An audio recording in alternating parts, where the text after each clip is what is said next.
And now, welcome your host, Michael Connor.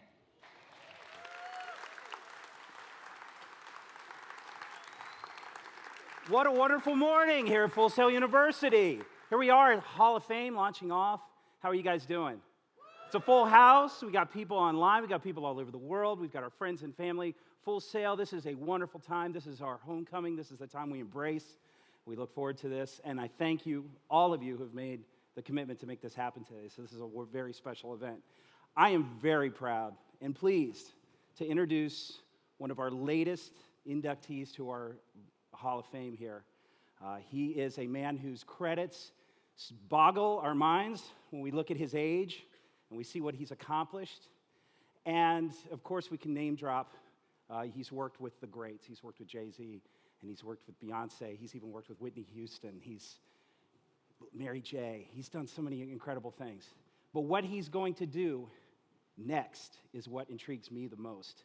And so I would very much like to bring him to the stage. Ladies and gentlemen, warm round of applause for a new inductee into our Hall of Fame, DJ Swivel, ladies and gentlemen.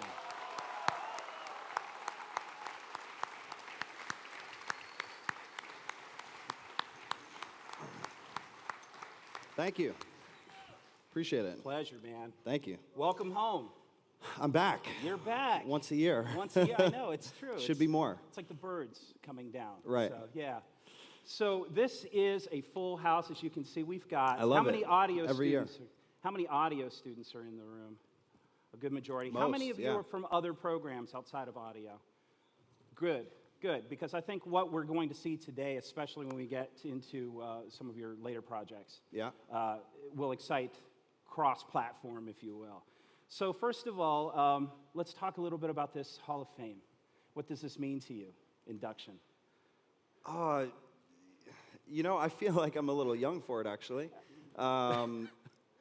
It's actually sort of a humbling thing for me because I see some of the other Hall of Famers, really everybody, and it sort of is a motivation for me to continue to do what I'm doing and try to live up to what they've done. So I have a long way to go.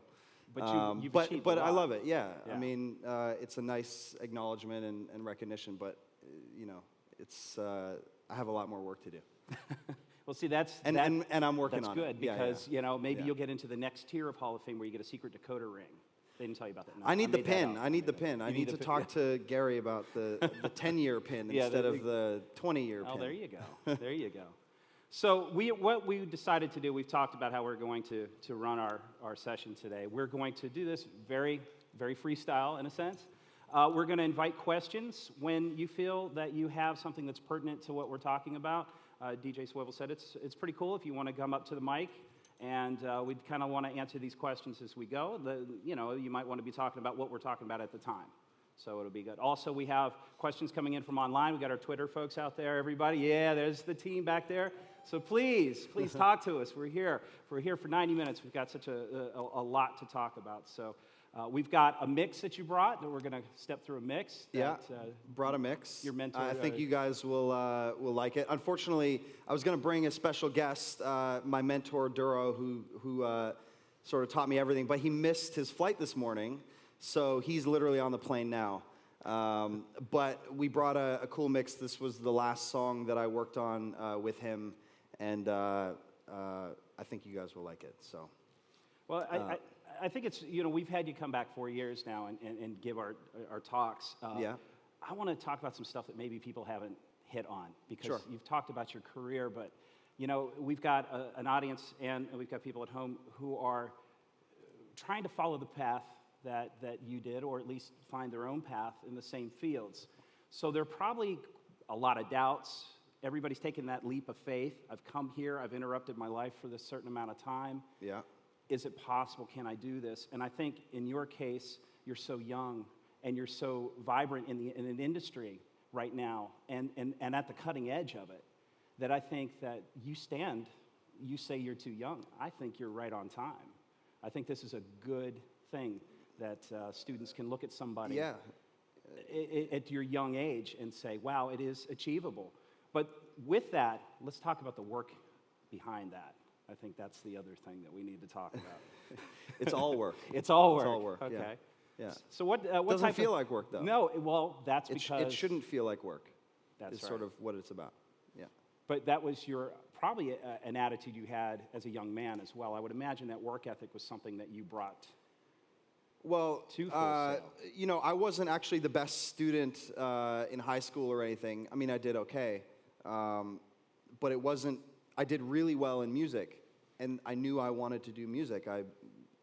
It was the only thing that I enjoyed. It was the only class I really enjoyed, other than gym, and I wasn't making the NBA.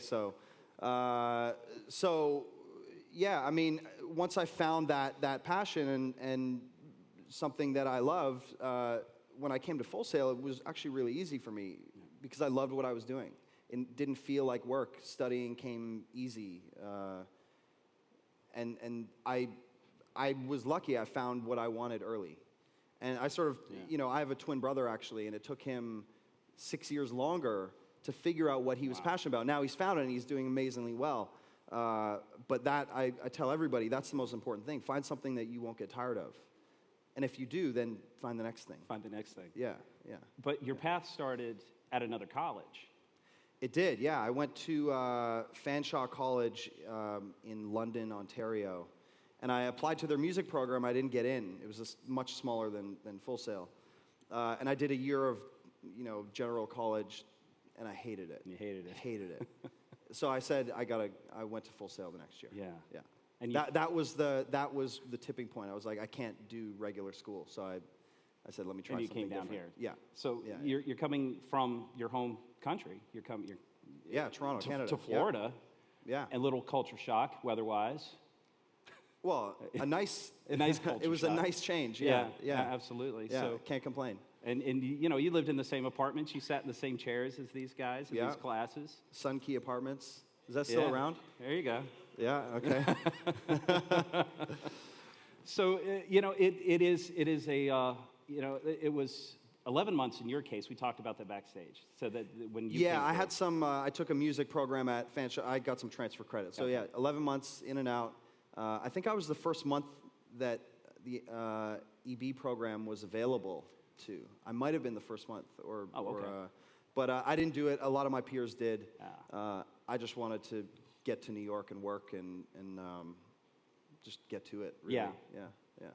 And that's another thing about being in an accelerated program, that you didn't have to take 4 years of liberal studies, and I mean, you were ready to in and out and get to work, and you learn on the ground. I learned, I sort of got the foundation here, but I really learned in the studio doing. And I feel like that's why I didn't really do that well in high school for regular studies. I learned by doing. Yeah. And some of us learn that way. I think probably a lot of you guys do as well. So, yeah. Yeah. And when you were here, it was a different time for you, definitely. But is there something you remember about taking the next step, leaving Full Sail, and about to go to New York, I guess, in your situation? Or what were you feeling at that time? I was ready to go. I mean, I'd never been to New York. I always wanted to live in New York. I just liked the energy of that city. I was just ready to go. I was done with school. Hit the ground running is sort of what I wanted. So it was exciting for me. Yeah.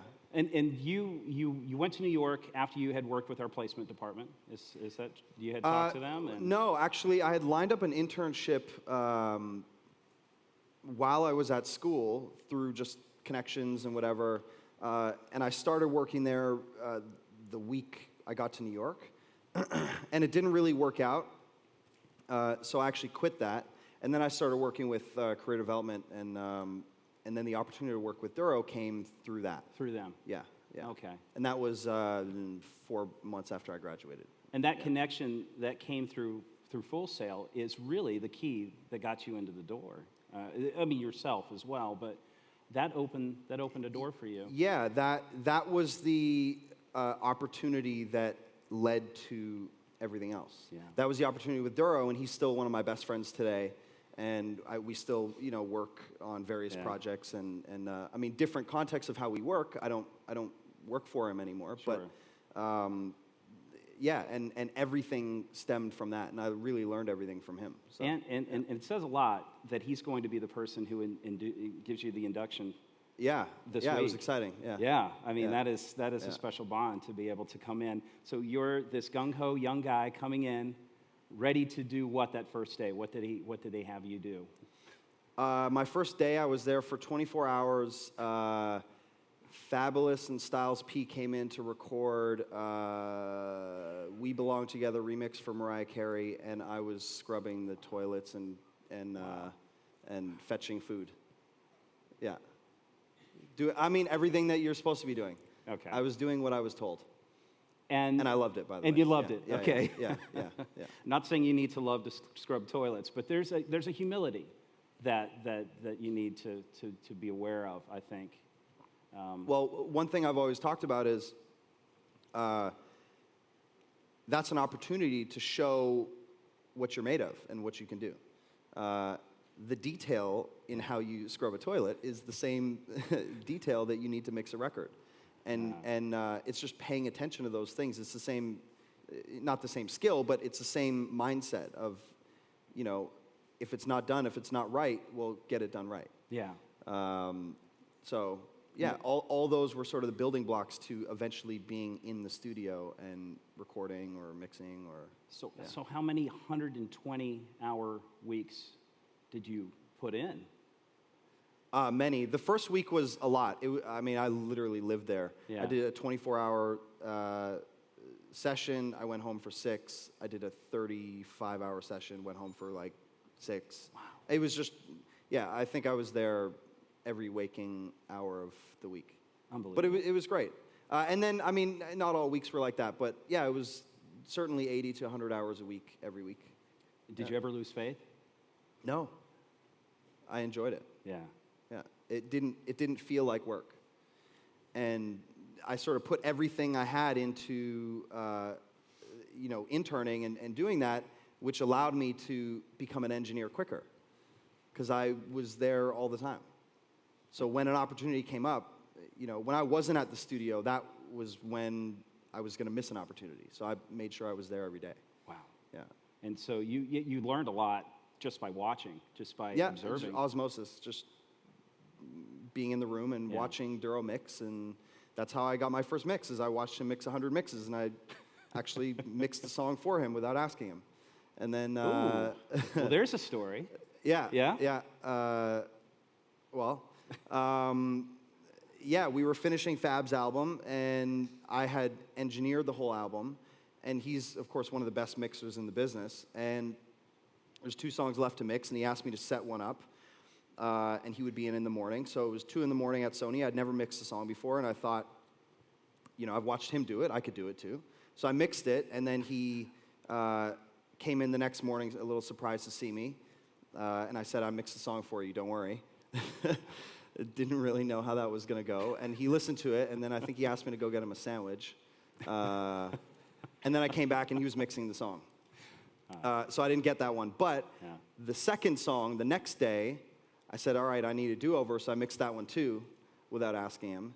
And eventually, he did give me that mix. You see, there's a fine line between taking a chance and being precocious, but I felt like at that moment I knew I was comfortable enough in my relationship where he wouldn't take it the wrong way. Yeah. He knew I was an ambitious guy. He knew that already. Yeah. So I didn't think he was gonna, and he knows that I can take no. If he doesn't like it, he doesn't like it. I hear no all the time. You hear no all the time. Yeah. Yes. Yeah. Were there other interns at the facility, or? Not really. It was Duro. He had his assistant, and when I started, I was the only GA. Oh. It was just his private studio. And then his assistant, 5 months in, took another job somewhere else, and I sort of inherited the assistant position at that point. And then Fab started working a few months after that, and I inherited that too. Oh, that's fantastic. So I actually begged for that one, but I was the only one there. So yeah. So there was actually one other. There was like 2 assistants at that point. It was me and one other person, but. And you rose to the top. Yeah. Of course, it's you. So he was good too. Yeah. He was good too. So, you know, you're doing all of these high-profile projects. Was there ever a moment where you got like that little kid smile, where you're just like, oh, I can't believe I'm working on this track. Listen to this vocal. Is there anything that's ever just shocked you? Yeah, I have those moments all the time. I like the music I work on. Yeah, I'm trying to think if there's one song.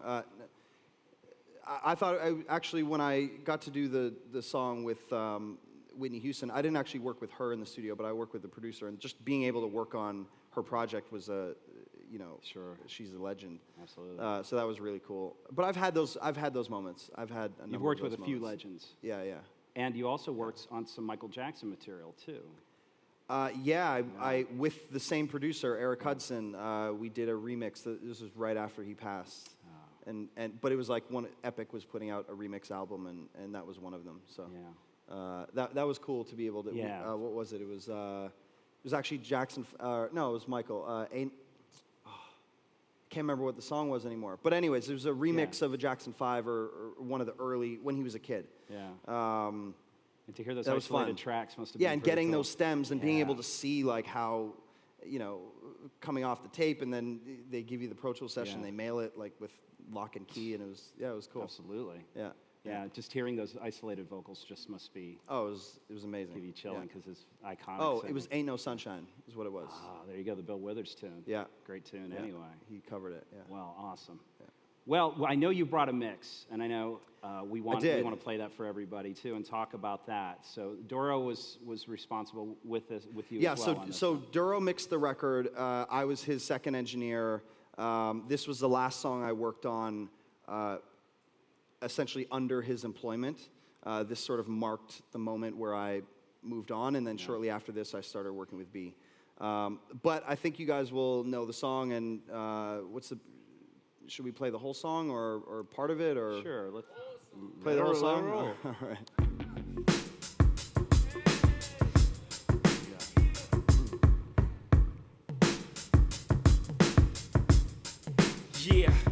Yeah, I'm out at Brooklyn. Now I'm down in Tribeca, right next to the Narrow. But I'll be hood forever. I'm the new Sinatra. And since I made it here, I can make it anywhere. Yeah, they love me everywhere. I used to cop in Harlem. All of my Dominicanos right there up on Broadway. Pulled me back to that McDonald's. Took it to my stash spot, 560 State Street. Catch me in the kitchen like a Simmons whipping pastry. Cruising down A Street, off-white Lexus. Driving so slow, but BK is from Texas. Me, I'm out that Bed-Stuy, home of that boy Biggie. Now I live on Billboard, and I brought my boys with me. Say what up to Tata, still sipping my top. Sitting courtside, Knicks and Nets give me high five. Nigga, I be spiked out, I could trip a referee. Tell by my attitude that I'm most definitely from.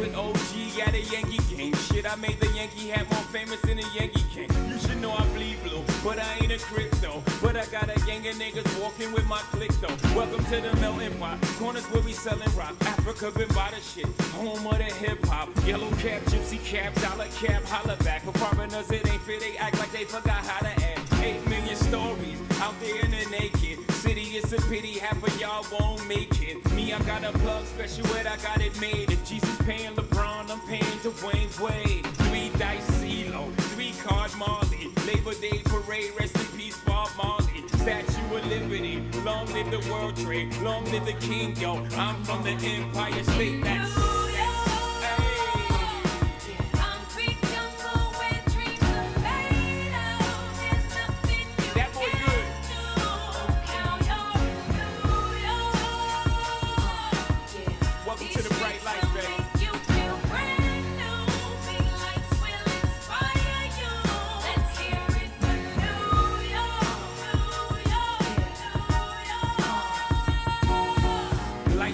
blinding. Girls need blinding. take a step out of bounds quick. The sidelines is lined with casualties who sip the life casually, then gradually become worse. Don't bite the apple, Eve. Caught up in the in crowd. Now you're in style, and in the winter gets cold. In vogue with your skin out. City of sin, it's a pity on a whim. Good girls going bad, the city's filled with them. Mommy took a bus trip, now she got a bust out. Everybody ride her, just like a bus route. Hail Mary to the city, you're a virgin. And Jesus can't save you, life starts when the church in. Came here for school, graduated to the highlight. Ball players, rap stars, addicted to the limelight. Empty and May got you feeling like a champion. The city never sleeps, better slip you an ambient.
We all like that song.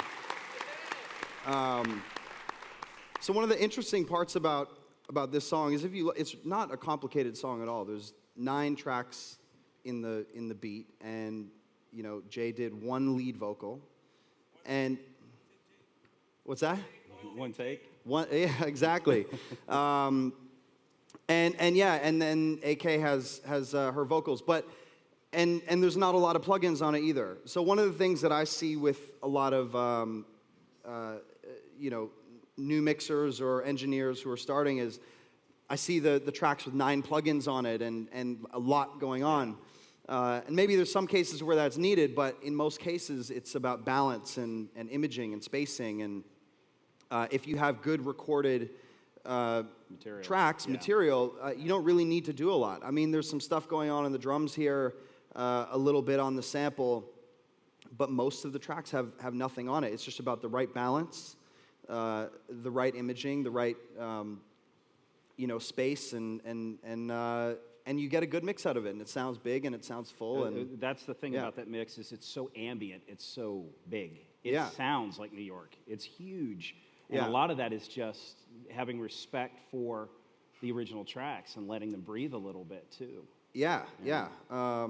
The Yankees also won that year, so that helps. But yeah, so I don't know. What do you guys? Do you want me to go through some of the tracks? Is that what? Okay. So say yes. So the drum track is a loop. That's a great snare. Yeah, great. Yeah. And if you look what's going on, there's really not much. There's, there's a little bit of EQing, a little bit of compression. What is this doing? This is the Pultec. There's a bit of a 60 hertz boost here, and also a bit of a, 10K boost. And then a little bit around, about 1K, and a little more low-end stuff. But, so it's a little bit of production, or compression and EQ, and that's it. If you take it off, it's there, but it's a little flat, a little dull, and you add these things and it just pops a little more. The kick, jumps out at you, the snare cracks a little harder. And it's really that simple. And then there's a string and piano sample, which just runs through the whole track. And again, a little bit of compression, a little bit of EQ, nothing drastic, and that's it. Wow. You know, it's pretty straightforward. It looks like there's probably some automation on here as well. So yeah, there's some volume automation as well. So in some of these sections here where the string buildup happens, there's a bit of volume automation where it dips a bit, and then here coming out of that bridge as well.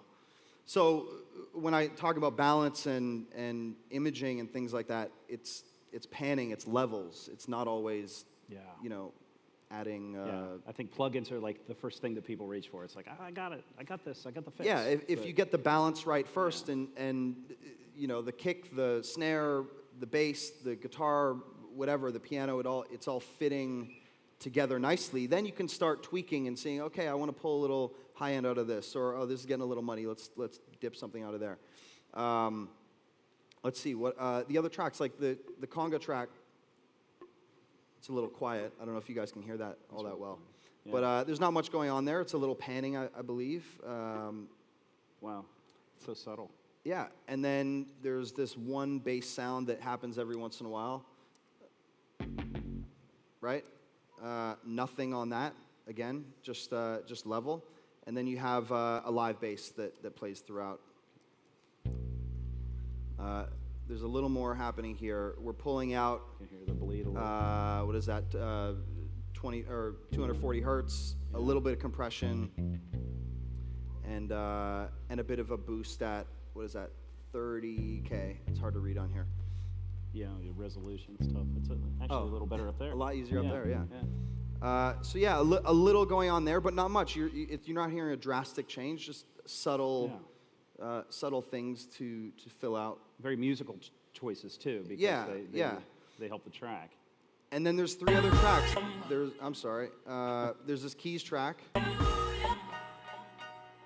which just happens in the hook. And then this synth track.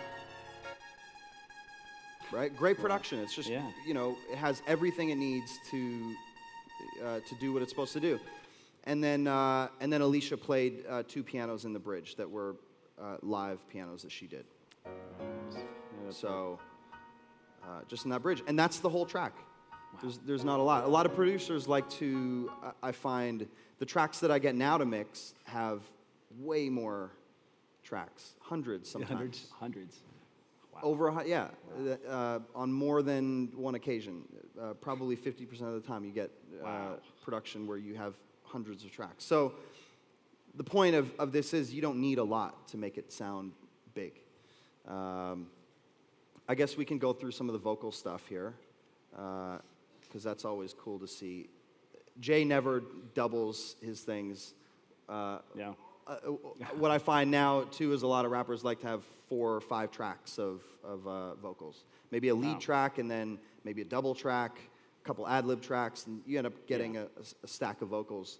But I always find you get a better sound when you just have a direct vocal, nothing getting in the way of it. It cuts through. That's kind of very easy to deal with. That's his style too. That's his thing. Yeah. And Nas does that too. I've worked on those things. And I'm out at Brooklyn. Now I'm down in Tribeca, right next to the Narrow. So what's going on but here? I'll be hood forever. I'm the new Sinatra. There's a little bit of compression. That's pretty cool. There's actually 2 compressors and a bit of EQ, and not much. He's been using, his engineer Guru's been recording it forever. Yeah. He's got his sound, same, I think he used a U87 into a 737 Avalon. And he gets his tone out of it the way that he wants. And most of this is just volume automation, making sure every word hits the way it's supposed to. Every syllable is at the same balance and level. And obviously everything here is recorded really well, so there's not a lot of work to do on it. There's a bit, so the one thing that I've changed in this mix is we use a Lexicon 960 reverb, but so I've swapped it out for plugins because we don't have a 960 here. But essentially we have a medium room on, which is doing very little, and we have a little bit of delay, but you're probably not going to hear much of it. Hey, Yeah. Yeah. It's pretty dry. And then you have like and then you have like little throws, little echoes on certain lines and things like that. That's just a long delay here that's being automated. I could trip a referee, tell by my attitude that I'm most definitely from hey. So you get those little delays. And that's really it. He's got one dub track which doesn't do, I think he has a yeah.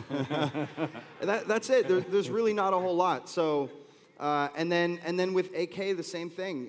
There's a bit of EQ and a bit of compression. It's not rocket science. Yeah. You know. Well, they're strong. They're strong vocalists anyway, and that helps. Yeah, the best. And the same thing on those background vocals. There's a large hall and. What is this one?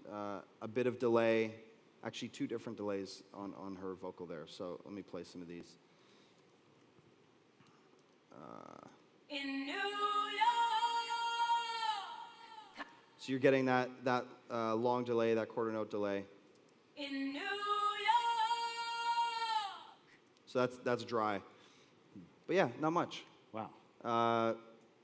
It's very deceiving. It makes it easy to show the mix because there's not. The point here is that it's simplified. It doesn't need to be too much. So is that one of the lessons that you learned in Duro's world? Yeah, absolutely. It's very easy to feel like you have to throw a plug-in on everything because you feel like that's the job you're supposed to do. That's what we do. We're gearheads. We like to tweak and mess with things. There's a skill in knowing when to stop and knowing when to simplify. Rick Rubin's really good at that. Yeah. I'm sure you guys have seen Kanye talk about Rick Rubin, and Kanye will give him, on that Yeezus record, 50 tracks, and he'll pull everything out and bring it down to its core. And that's just good production technique, is knowing when to stop. Yeah, it's so easy to add 100 tracks now. We don't have the limits that we used to have.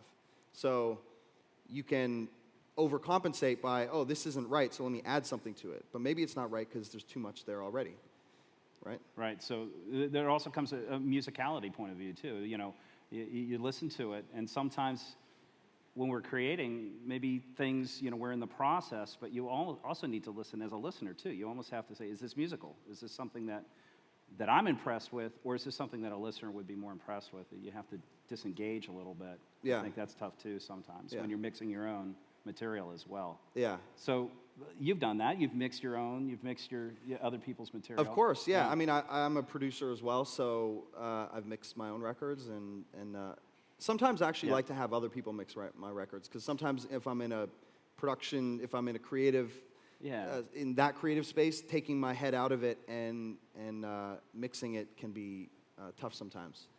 I find the easiest way to do it is I produce in Logic and then I mix in Pro Tools. And once I make the switch over, my brain sort of switches most of the time. But every once in a while, I'll have somebody else do it. Wow. Just for... So people, you value their feedback, of course. I mean, there would be... Yeah, or if anything, it's maybe I'll just send it to them for comments. So I'll do the mix and then I'll have Duro give me his comments, for example, or some other guys who I really like. And they'll give you some feedback. Yeah. So, okay, so we got this mix. This was really the last goodbye project you did under his tutelage. It was, yeah. And now it's time to go out and start your career. What was that step? We'll talk about that process. Well, I had already been engineering. Because I worked under Duro, one thing I always told him is, you look out for me and I'll look out for you. So he always loved having me as his assistant and working under him. But he also looked out for me. One thing that I always valued about him is he never put a glass ceiling over my head. It would have been really easy for him to keep me in a box and say, no, you're really good at this. Just keep helping me. He never did that. He always gave me the next opportunity and saw when I was ready for the next things. And so I was assisting Duro while I was recording Fabolous. So I was already engineering and working. And it was a bit of a gradual shift. Yeah. I started working less and less with him when I was busier and busier engineering, and he understood that. Yeah. And at the end of the day, that makes him look good, right? So. Oh, absolutely. I bet he's proud of you. I mean, this is. I hope so. You know, I mean, this event, you being recognized. I mean, this has a lot to say with his mentorship too. Absolutely. You know, he is you found a wonderful mentor, somebody who. I got lucky. There's you don't find a lot of close friends in the music business. So, and he's somebody who I consider a close friend. So, that's nice to have that. I did get lucky in that respect. Absolutely. Yeah. Do you guys have any questions about the mix? Is there anything that sometimes I mics go over set these up on the things side and if I you don't guys- realize what's important to... Yeah, please, if you have a question, you make your way to the mic. I'll acknowledge you when you come up. And also online, maybe while that's happening, are there any online questions, or we can invite those? No, please. Please, if you're at home or in a coffee shop or somewhere around the world, this is a great opportunity for you to get these questions answered today, and we would like to take care of you. But we've got a gentleman here at the mic. Introduce yourself and your degree program. My name is Don. I'm in recording arts. What's up, man? How you doing, man? I'm good. That's good. I really was just asking about like the imaging on Alicia Keys' vocals. Like, how's it? Oh yeah, that's actually a great question. I didn't go over it. Thank you. So I learned a lot from Duro, and I still do this to this day. I don't like to do 100 pans. I will do it on a couple tracks, but for the most part, if I have a stack of 8 or 6 or whatever it is, you know, here we have it's not a lead vocal, but it's acting as the lead. It's anchored in the middle, and then we have 2 surrounding vocals around it that are panned at roughly 60 and 60. So you get a nice image with that, not too wide. I see a lot now, people like to do just 100 on everything. Yeah. And I find it actually is too wide, and you want to have something filling in the middle. So I always prefer to do more like this, where it sort of covers the spectrum, and then if I want it a little spread out a little more, I'll put a spreader plug-in on the bus and just spread it out, so it's you're still getting something in the middle there. And then, yeah, down here, I mean, it's funny I say that, and then he's got four 100 pans on there. But that's just, you know, that balances with that. So you have some that are spread out wide, and then you have some that are more in the middle. So right now, you know, these vocals here are occupying that middle spectrum, right? And then these ones down here sort of wrap around that, and that's where you get the... And it's just an ooh, but it fills in that outside space. And it looks like it's sort of like that for everything else. I mean, these vocals here are panned roughly 60, and these ones here are only panned 20. So I like to, if there's a bunch of singing vocals or whatever it is, and it's meant to be a stack, I like to spread it out across the spectrum. And I really learned that from Duro, because it's something he did. Yeah. Thank you. Cool. Okay. Thanks. Thanks for the question. I think we got another question coming up. Introduce yourself and your degree program for us. How you doing? My name is Luis Rivera, music production. What's up? Hey, so as a producer, how is that process as far as you getting your stuff out there? Is it easier for you to get it out because of the fact that, you know, you went in as an engineer? Well, I started as a producer first, and I had this idea that, okay, well, I don't know anybody, so I'll be an engineer, and I'll get to know people. And then I'll be a producer. But I always respected the relationship that I had with the artist. So if I was there as an engineer, I didn't want to compromise that by trying to sell them a track or anything. Now, when you get close with people, you can modify that relationship, and people are more open to hearing what you do and those things. So it's sort of 50-50. Some artists I was able to play tracks for and work with, and, you know, Fab being one, Fabolous. I started as his engineer, and over time, I'm in the room with him, so I can play him tracks, and I would know when the right time to play him a track is, when he's, you know, not doing much or just taking a break. And then there's other artists who I only worked with a little bit, and I don't cross that line. I'm there as a mixer or an engineer, and that's the job I do. But as a mixer, one thing that I do, I think probably more frequently than most mixers, is I change drums. I will do additional drum programming. I'll do things that I'm not asked to do because I usually have a sense of, if I'm not able to get what they want out of the mix, then I can program it and create it. And sometimes they like it, sometimes they don't. But I give them that option. I say, okay, here's a version without it, here's a version with it. If you like it, we'll keep it. So I find that as a mixer, I'm also producing in a way, even though that's not the role I'm hired for. But But it's more about getting the record to the finish line. That's what the mixer's job is. And if that requires changing a kick drum, then you do that. If the sound there isn't great, right? All right, man. Thanks. And being able Thank to know the relationship dynamics, like Yeah. to know, right, to pick up the vibe. It's like, okay, this person's going to be into my input, or this is not something that. Yeah, maybe and you get to know artists. I have an artist who I'm working with now. His name's Burhana. He's actually a really great artist in Brooklyn. And I make changes to his, he's a new artist coming up, so I feel like I have a little more liberty to make changes, and he trusts in my opinion. But he knows who he is as an artist. So I find that even things as simple as a delay, he's like, no, we want to keep it just the way it was, blah, blah. And I'm like, okay, cool. Like, you know who you are, you know what you want to sound like, I get it. So now with him, I polish what I'm given as opposed to trying to improve or trying to add, rather. Improve's not the word.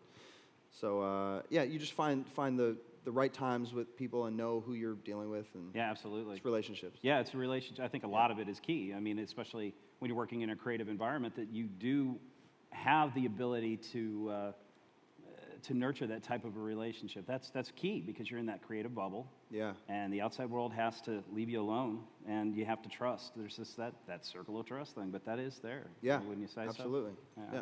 We got a couple other questions. Okay, I think we actually have a question online. Oh, if yes. That's okay. There we go. Hey there. We actually have two questions. Frederick from Dallas is joining us, and he's audio production. And he wants to know how you get experience outside of classwork. How do you recommend the best way to go about that? Well, the beauty at Full Sail is that half the program, and I had Gary and the team showed us all the new things that are happening in the school. The beauty of a school like this is you get that lab time. You actually get to work in with the equipment and on real music, and you get to do that. Outside of that, I started my career interning. So if you can find a place and everybody needs an intern, let's be honest. Sure. Everybody wants some free work. And that's okay. That's how the music business is, and we respect that. So there's lots of places that are looking for people. You just have to show them that you really want to be there and that you're the right fit. So even in a local area like Dallas, there's production being made in Dallas. Oh, I know, amazing producer. Yeah. S1, good friend of mine, amazing producer based in Dallas, and he's building a team out there, and he's got a whole bunch of people down there. There's a lot of people working in Dallas, so there is places to work. You're not isolated, and aside from that, if you feel like maybe there isn't enough work there, then advice I always give is move to New York, actually I wouldn't advise moving to New York anymore, but LA or Atlanta or Nashville or any of the cities that go where the work is. Yeah, go where the work is. Yeah. That's interesting. Yeah. All right, we had 2 questions online? Yeah. It's not in New York anymore, by the way. Let's, letting you oh, know. really? New York is not really? No. No. Wow. No. Interesting. Things have changed. Yeah. We'll have to get in. Everybody is flooded to LA now, and I'm a victim of it too. I moved to LA in May of this year, so 10 years in New York, and lots of sun. the studios can't afford to stay open in New York anymore. The real estate prices have gone up so high, labels are spending less money, the economics don't work, all the songwriters who can't afford to live in New York move to LA, then all the talented people are in LA. It's like a never-ending it's a cycle. So, yeah. We've seen a lot of iconic rooms closing in New York. Yeah. Not too Yeah. long ago. It's sad. Yeah. Let's get that other question online while we're Yeah, there? so we have a question from an international student from Malaysia named Quay. I hope I got that name right. Recording arts grad from 2014. And the question is, how did you transition from being an international student from Canada to being a working professional here in the United States in the music industry? So when I graduated Full Sail, I got a one-year student visa. Thanks for the question, by the way. I had a one-year student visa, and I moved straight to New York, and I had a year to figure something out. And at the end of that year, I needed an employer to sponsor me for my next visa. So, yeah, I had a year to figure it out. So I started that first job, and I quit a month into it because I just didn't love what I was doing there. Even though I was in a beautiful studio on the Lower East Side, it was great, it didn't feel like the right fit for me. And so I quit, and I had nothing. It was a risk for me. I had nothing backing up. But my instincts were that I'll find something, but I need to focus on finding something and not kind of doing this and kind of doing that. Yeah. And then the opportunity with Duro came. So I was fortunate in that respect, but I made sure that my focus was find a place that I can grow and build a career at, and then just kick ass, you know? So there you go. Kick ass, that's the rule, Yeah. right? Let's get some more questions in the room. We'll start over here with this young lady. How you doing, DJ Swivel? What's up? I have a question. What advice would you give, like, females that are in the recording arts and engineering program as far as, like, standing out from their peers, most likely the males, because it's a male-dominant industry? Well, you're already standing out, right? Just look, at the end of the day, you know, Marcella is one of our amazing inductees, and we all love her, and she worked harder than everyone else. So I don't believe that females are held back or anything like that. At the end of the day, if I'm going to hire somebody, I want the best person for the job, and if that's you, then I'm hiring you. I don't care if there's other males around you or whatever. That doesn't matter to me. So I think we're getting more and more females in the industry, and that's a great thing. So just work hard. Make sure you're working harder than everyone else. At the end of the day, there's so many jobs to fill, and there's only so many places to be. So you got to make sure that you're better than everybody else who's fighting for that same position that you are, right? You're not going to get any extra help, but it's you can totally do it. It's you just got to work hard. Thank you. There you go. We'll switch over to this, Mike. Hey, what's going on? I'm George from Entertainment Business. It's kind of like a business question that I got for you. You said you had an artist that you're working with. Yeah. Now, when it comes down to like releasing that artist's record, is it still where like you want to pick a specific time to release the record, or is like would it be more so of like the record is a feel good and you want to put it out there, get it out there? You know what's so funny is I'm working with two artists right now. Well, I'm working with a lot of artists, but two who I'm like heavily involved in their projects. And one is one way and one is the other way. So Burhana, who I was talking about, I just mixed the EP and he just put a single out, and overnight it sort of blew up on SoundCloud, and he started getting calls from labels and whatever. And then the other artist, we haven't put anything out yet, but that's a more strategic thing. He's a pop artist, and you know, to go after pop radio, whereas Burhana's more an urban artist, R&B. That can sort of live online and build its own momentum, whereas with a pop artist, you need to, there's a lot more that needs to go into it. You need, you know, great visuals and photos and styling and radio and all the things to build a pop act. It's a lot more that goes into that than something like an urban act. It's still like more of like, okay, let's understand that, you know, during this season of time, let's put that record out, you know, and build on that record, give it enough time to build. Yeah, on the pop artists, we're being a lot more, and that's the project I'm working on with Duro. We're being a lot more strategic on how we are going to release things, what songs we choose. Right. Whereas Burhana's just like put it out, and hope that people like it, and they did.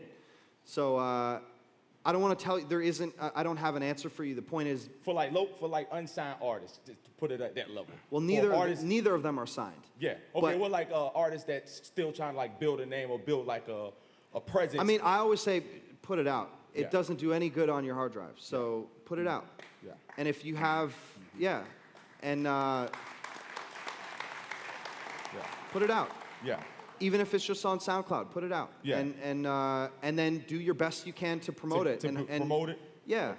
And if it's not reacting, then you know that's not the record and move on to the next one. Move on to the next. But keep recording. You're always recording, right? So. Yeah. Well, I just wanted to know that. Thanks, man. Salute. We'll switch over to this side. Yes, sir. Good afternoon, DJ. It's Jay, Recording Arts. What's happening?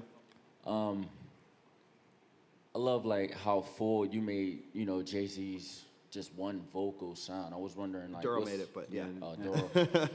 What was like some of those keys? Because I'm an artist. I record, and I like to go with the one vocal, but it just can't really get that fullness. It's real hard to get. Well, I don't know your rapping or singing voice, so it's hard to tell. But when you have one vocal, there's nothing else getting in the way. Part of a great mix or a great production is that every element has its own space. Everything fits into this. Imagine it's sort of a bucket of water. You can only put so much water in there. So the more you add, the less room there is for everything else. So if you're not getting a full vocal, I would say, I don't know if you're compressing on the way in. I mean, there's so many different factors. I don't know what room you're recording in, what kind of mic you're recording on. Even your mic placement. Are you speaking into the mic? Are you like close to the mic? Are you, a foot away? I don't know.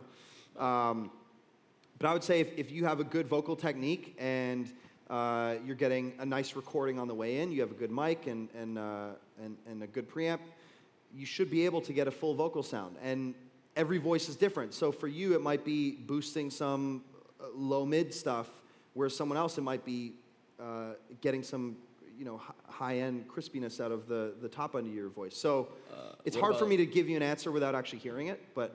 What about like the usage of reverb?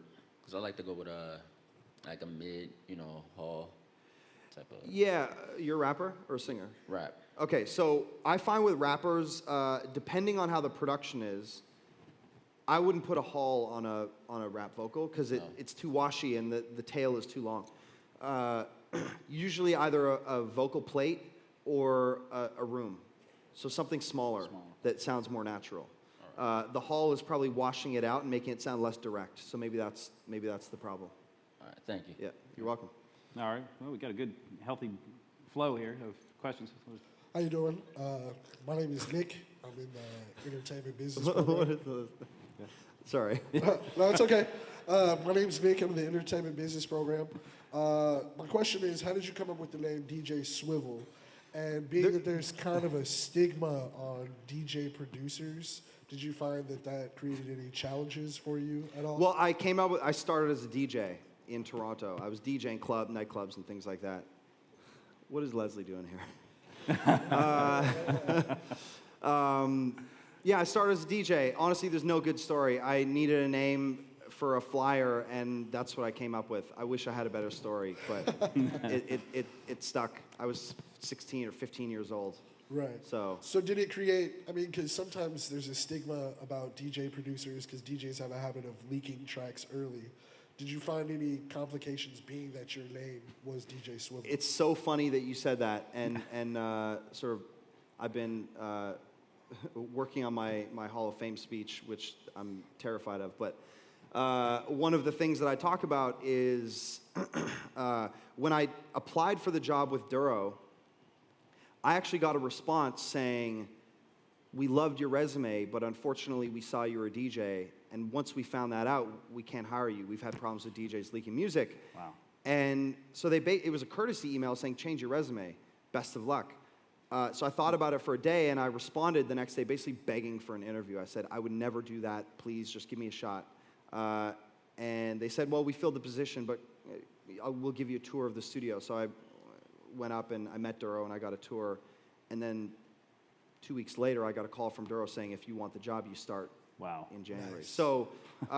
So yeah, I did run into that problem, but I find that at least for my experience, if you have the right intentions and you can show people that and communicate that well, hopefully they'll see through that. Okay. Yeah. Thank you. Yeah. Good. All right, what do you we'll want, move over Leslie? Hi, how you doing? Hi. My name is Leslie. Hi, Leslie. I have a question. You all know Leslie, right? Leslie, you guys. Leslie Brathwaite. Yeah. So I just wanted to ask you, DJ Swivel. Oh, How God. does it feel to be inducted into the Hall of Fame this week? And what does it mean to you to come back and share with the students? Well, we did touch on the Hall of Fame thing at the beginning. I guess you weren't here. Yeah. But what it means to, I mean, I always love coming back. This is my favorite week of the year. I love coming back and talking to you guys, and this is what it's all about. You guys are going to be sitting on this chair in 5 or 10 years. Some of you will, I guarantee it. So being able to, if I can pass on even a little knowledge and that helps you get there, then I've done my job. And for me to come down here and hang out with everybody, it's not, I enjoy it. It's not trouble. It's really fun getting to hear your questions. For those of you who don't know, this is Leslie Brathwaite, one of our other Hall of Fame inductees here previously. Legendary resume as well. I feel like everyone knows Leslie. Like, you can't not know Leslie. So. I think so. Sorry for not giving you the best introduction. Thank you for answering my question. Thank you. All right, I'm going. Love that guy. Wow, we've got special guests in the audience and everything. Amazing, This is great. All right, we'll move over to this mic, right? Okay. Yeah. We good? Sure. Yeah. Now first class checking in. My question is more so on a personal approach. Okay. Your experience, your journey here at Full Sail, how was it? I had a great time. I loved what I was doing, so I found it to be easy. And I was here with a purpose, so I made sure I focused and I got through it all, and I had a great time. But I was here for 11 months, and as soon as I graduated, I was ready to go. And I moved 2 days after I graduated. Wow. Okay. Was it challenging? Yeah, there's months that are challenging, of course. But it's not challenging and difficult. Maybe they mean the same thing to some people. If you're focused on it, you love what you're doing, you pay attention, you're passionate about it, you have to put in the work. It's not like you're not going to have to put in the work. You have to put in the work. But the results, you'll see the results, I guess, is what I'm saying. Put in the work, and the results will, whatever you put in, that's what you're going to get out of it. Right. I asked that because, some people come here and they think that it's going to be a cakewalk, or because they know what they know that it's going to be a breeze. Yeah. And I watch people drop like flies. And that's their problem. Right. No, I asked because I know to get to a position where you are, it takes a lot of hard work and dedication. Of course. And I know sometimes, like, being in situations like this, things can become like overwhelming. Does it ever get that way? Absolutely. But you got to focus. You got like I said, as much work as you put in, that's what you're going to get back out. So if you put in the bare minimum, your result will be the bare minimum. Understand that. And all these people are here. Some people here are going to do amazing things, and some people aren't. And that's just a fact of life. That's not unique to Full Sail. That's not unique to music or any industry. That's unique. That's life. So all I can say is find something you love. It won't feel like work. If it doesn't feel like work, you're going to do great things. Of course. Okay. Thanks. That's it. Yep. Great. Amen. All right, we got another question online. Hey there, this comes from Amanda in Houston. She wants to know, she's music business. She wants to know how you built your brand as DJ Swivel, especially starting at 16. What were some things you did to help build your brand? Well, when I was 16, I wasn't really thinking about it, to be quite honest with you. I started as a DJ, and I was playing out at clubs, and then I got into music production in high school, and I fell in love with that. And I said, all right, I want to make this my career. So I came down here, finished, moved straight to New York. I didn't start paying attention to my brand until I started actually working on bigger projects and realizing that people are seeing my name around, and I'm being noticed. And if I'm being noticed, I want to make sure that I'm projecting the right image and the right. And so I make conscious decisions on how I communicate with people and how I communicate on my social medias and all that stuff. So DJ Swivel on everything if you want to follow me. But yeah, I mean, you have to make a conscious effort at the things you say, how you say them, and that's what building a brand is about. And your brand online is a professional brand. Absolutely. It is your identity, right. I post personal things, but it's really about, if I wanted a personal page, it'd be Jordan Young, right? Everything I do is part of, what I'm building as what I want people to see me as. Yeah. So it doesn't necessarily mean it's all true. We all know how social media works. We post what we want people to see. So, but yeah, I make a conscious effort to pay attention to every detail of what I'm doing with that, and also just how my image is used, and all that stuff. By the way, I don't know how much time we have, but I was going to say, we need to get, we want your questions, but we want to go through something else that you're working on now. Yeah. Very innovative, and we're looking forward now to the 20th century, so 21st century. Yeah. I'm a history teacher, so I live in the past. But we're going to look forward, and he's involved in something that is absolutely mind-blowing, and he wants you to know about it, and I want you to know about it. So let's talk about that. Let's talk about Skio and how that got started. So this past year, I co-founded a music tech company called Skio Music, and I was visiting some friends in Vancouver, and my friend's wife worked at a branding agency that was sort of working with this group. And I met their team, and I saw some brilliant people and an amazing idea, and I thought I could really help that. So we sort of started this journey together, and basically what Skio is doing, and let me flip over, we're sort of simplifying how music licensing works. So if you want to work with a major artist as a student, for example, you can't really do it. There's no easy way to connect with a major label or whatever and do it cheaply and be able to actually engage. Maybe you want to remix, for example, a Justin Bieber track. You can't do it without doing it illegally right now.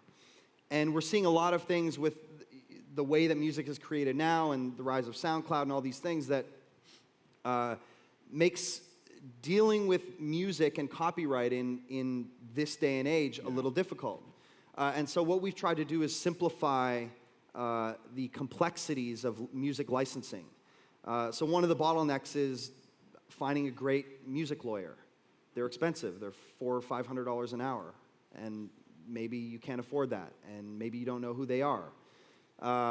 And then in order to license some content from somebody, if you want to sample something or remix something from a big artist, you're going to pay through the nose because they have lawyers, and their lawyers only have so much time, and it's not worth their time to do something for $50 or $100.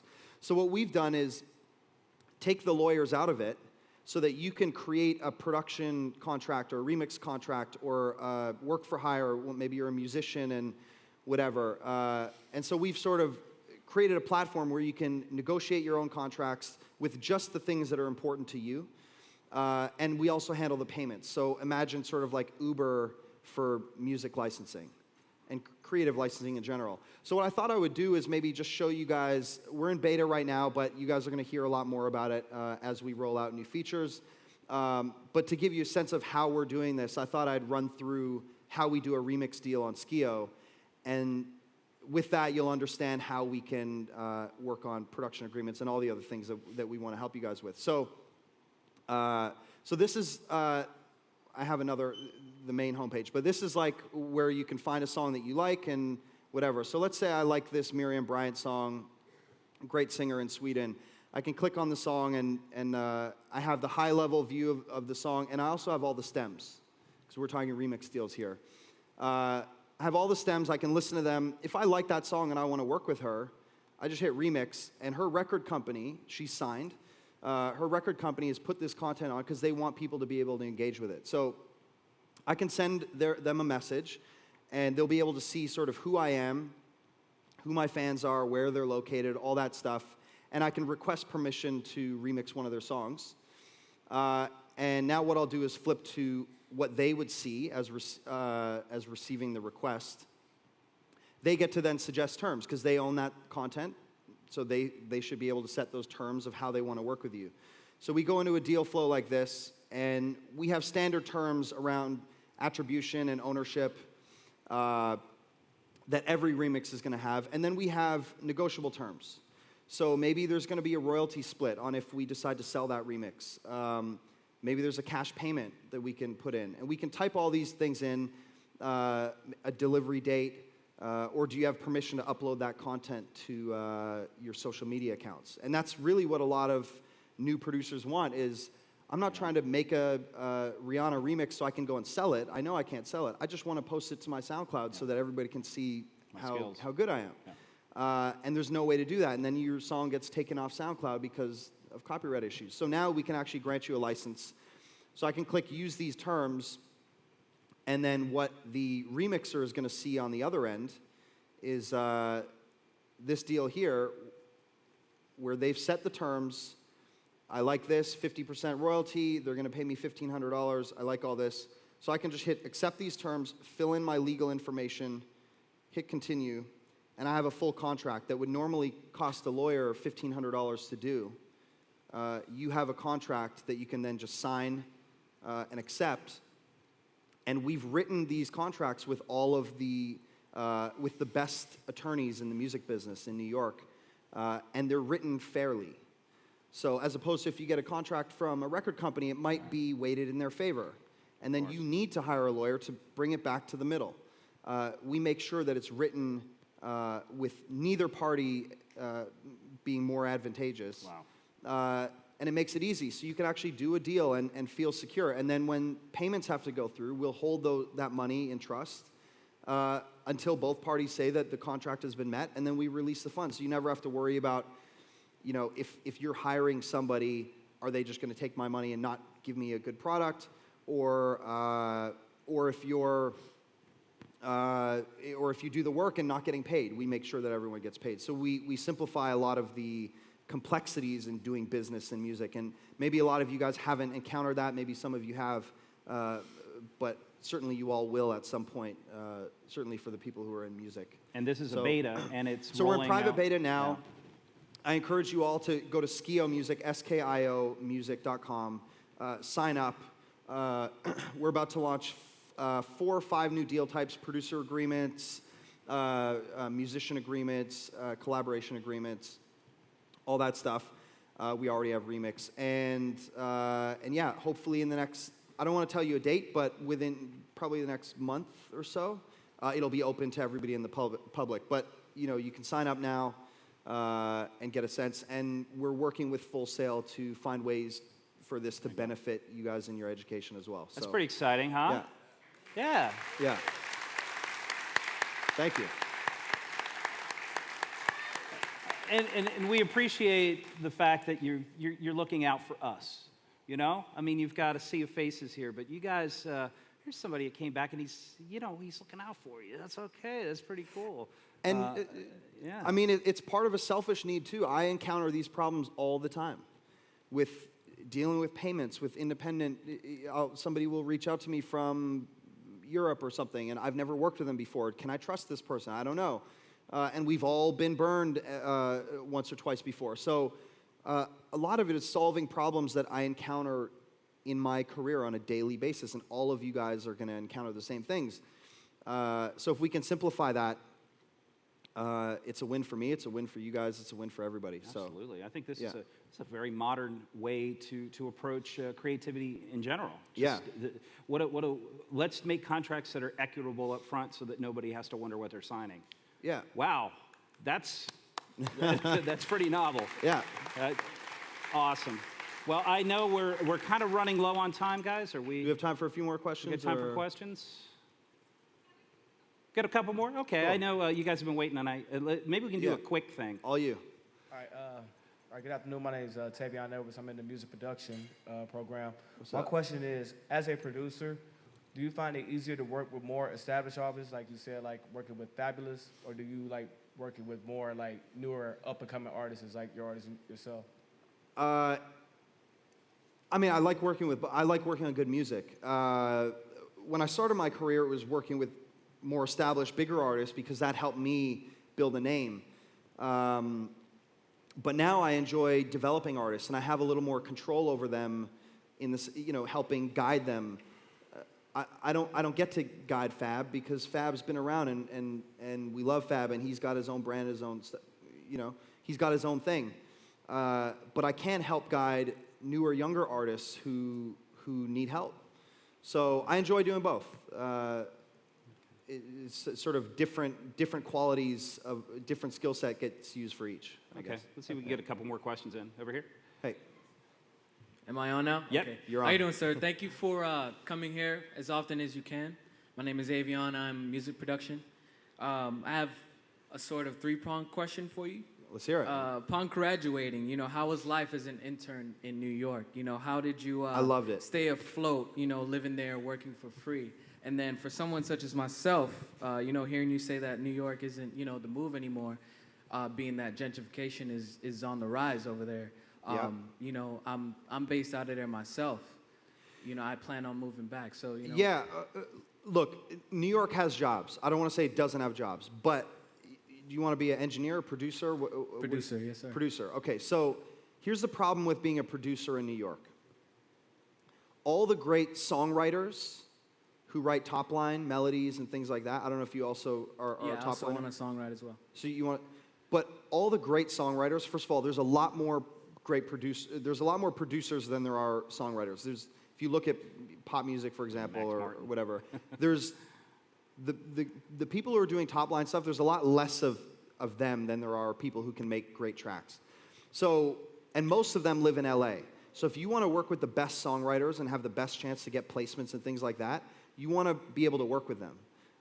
And most of them aren't in New York. Now, if you're making hip hop tracks and that's what, and you just are trying to flip beats, you're fine in New York because you're pretty self-contained. You don't need anyone else's help. But if you collaborate a lot and you work with other talent, they're all moving to LA. Most people can't afford to be in New York, and the ones who can, they're by themselves because all the talent who can't afford to live in New York, the up-and-coming talent, has moved to LA. So I hate it because I love New York. It's my favorite city in the world, but it's a reality of the situation. New York is not what it once was. There really should be some tax breaks or the mayor's office, the municipal government there needs to really create incentives for creators to come back because New York was, it's an artist city. It has so much music history and it's being lost right now. So it's an unfortunate thing. I've talked about it at length. I co-own a magazine headliner and I write articles all the time and I've talked about New York and LA a number of times in that. And it's a problem. Let's see if we can get a couple more questions. And thank you for the question. Hello? Yeah, you're up. Hello, my name is William Roll. I'm a recording arts student here. What's up? I'm also a DJ and also a producer. I'm from Miami. Mm-hmm. I wanted to know, because I love to use Logic. Yeah. I started using Logic Pro 9. Yeah. And I wanted to know, what's your process of producing a beat in Logic and mixing and mastering it in Pro Tools? What's your process of? Yeah, I mean, I'll start a track in Logic and build it there. And when I feel like it's right and I've got maybe a good rough mix in Logic or whatever, I'll bounce the stems out. And then I take those stems, put them in Pro Tools, and that's when I really mix. But like I was saying earlier, my brain needs to switch. I don't do it all at once. I need to switch over into a mixing brain from a creative production brain. About is the kick and the bass working perfectly as opposed to am I writing a great track? So yeah, that's the process. It's pretty simple. Create in Logic, bounce the stems out, mix in Pro Tools. Okay. Also, for your company, are you hiring like interns? Absolutely. We haven't started yet, but we're talking with Full Sail about building an internship program. So we haven't fleshed it out yet. When there is news, we'll absolutely talk about it. And for the company is based in Vancouver. I'm based in LA, but the whole team is based in Vancouver. We've got 15 staff now. And we will be hiring in Vancouver, but we're also looking at hiring remotely as well. Because we're online, there's a lot of like back-end things that we're going to need to build out to enable remote interns to do certain tasks and jobs that we need. So as we build that out, I don't have any information for you now, but as we build it out, Full Sail will know. So make sure you go to career development, and it's definitely something that we want. And we want people who are passionate about music. We want people who have taste, who like music, who like listening to music. So yeah, we'd love to have you if that's you. All right. Guys, I believe we're out of time for today, but I do want to invite those of you who have questions to attend your coffee hour. That is on the schedule on Connect. So make sure there's a green room meetup where you can, I know, this is awesome, but you can get some face-to-face time. So not sure at the moment what time. I don't have it right now, but check Connect. It's on there, and that way you'll have the opportunity to talk further. Guys, thank you so much for being here. We want to thank DJ Swivel. Welcome to the Hall of Fame. Awesome. Thank you.